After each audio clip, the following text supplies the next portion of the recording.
But, when it comes to playing, not to lose, I think again that's another manifestation of anxiety and worrying about what the future outcome could be rather than focusing on the process and the little goals that you can take to again better yourself, try to optimize your performance and put yourself in the best position for that result that you do want. Like, everyone says like try to focus on the process and things like that, Mhm. but, it is hard to not think about the result that you want, Right. right? Especially once you get to like a certain level of competition.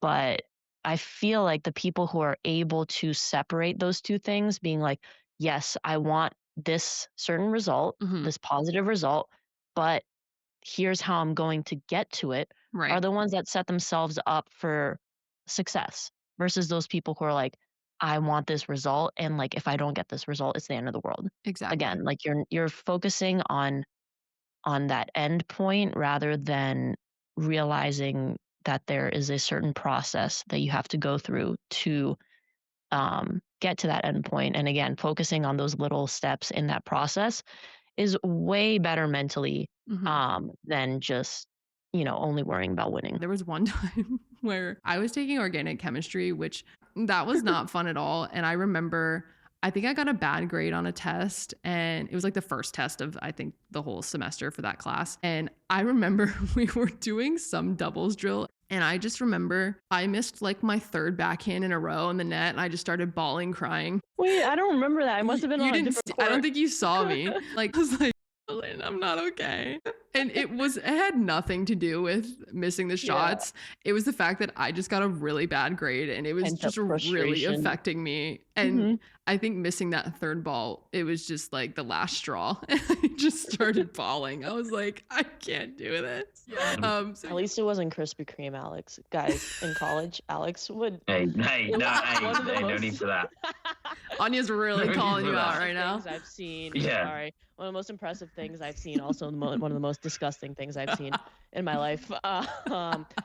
Krispy Kreme. Donuts. For those who don't know what Krispy Kreme is, original glazed, Founded in so good. Winston-Salem. Yes. There Founded you in go. Shout Winston-Salem. out. Original glazed, hot and fresh, like tastes like butter, can go down in like 2 seconds. But like sometimes Alex would overdo it, and like I don't know, we would get like a dozen, Mhm. and then like 2 minutes later you'd open the box and there was only six left.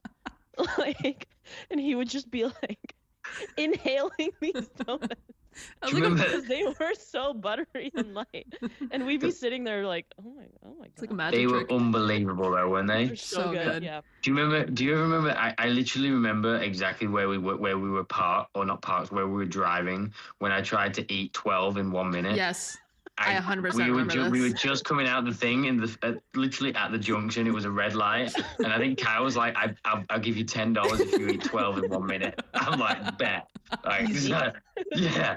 That was a bad moment. So, is there a way for these players and these coaches who don't really have as much control over the schedule, like kind of like in the situation I was talking about with the NHL, Mhm. to help player well-being? Like, I know one of the things, again, my dad was talking about was keeping practices light and just, Right.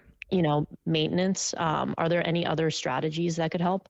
Yeah, I think, again, listen to your players, but I think variability can be very important. So, for example, in tennis, you can't be doing 5 baskets of serves every day.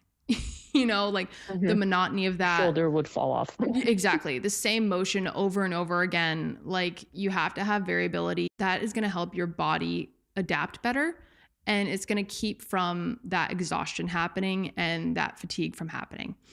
And at the same time, when your dad's talking about practices and things like that, you can also kind of tap into the periodization of things and the planning of things. So you can break it down into kind of progressive stages or training cycles. And so basically, what I would do is plan backwards. So look at when your event is, when your game is, when your tournament is. The most important part is paying attention to the volume and the intensity. So when we're looking at volume, we're looking at basically the amount of work that players are doing, right? When you're looking at intensity, that's really the quality of work. And so, people always say like, go 110%. And it's like every Mhm. practice, I'm like, that's not possible. That's when you get to the exhaustion stage and you hurt yourself. You know what I mean? And so Yeah. I think to avoid burnout and to avoid that overload, there really needs to be kind of a balance between those stressors, the stress, the adaptations, and the recovery, right? And so if you can kind of think about it in different stages again. So you might have a prep phase, you might have a competitive phase, peak state phase, and then a recovery phase. And so again, let's break it up by intensity and volume. So when you're in like the prep phase, that's kind of when, you know, you don't really have a ton of matches coming up or anything like that. That's when you want low intensity, high volume. So you can be practicing a bit more, you know, longer hours, but you're not quite going as hard as you would later on. Whereas when you get towards the competitive phase, you might be kind of bumping up the intensity, but lowering the volume, right? So that might be, you know, playing practice matches because, you know, you want your players to be kind of in that match mode almost, and you want them to have that intensity on the court and get ready for those matches. So, but at the same time, you don't want to overwork them because you are at that competitive phase. You don't want them, you know, fatigued for those matches. And then you get to the peak state. So that's when you want to be as prepared as possible. You don't want your players to be tired. You want to get rid of that fatigue. But at the same time, you want them to be at their strongest fitness as possible, right? So that would probably be increasing that intensity even more and keeping that volume low. Yep. Then the recovery phase is pretty easy. You decrease that intensity, you decrease the volume.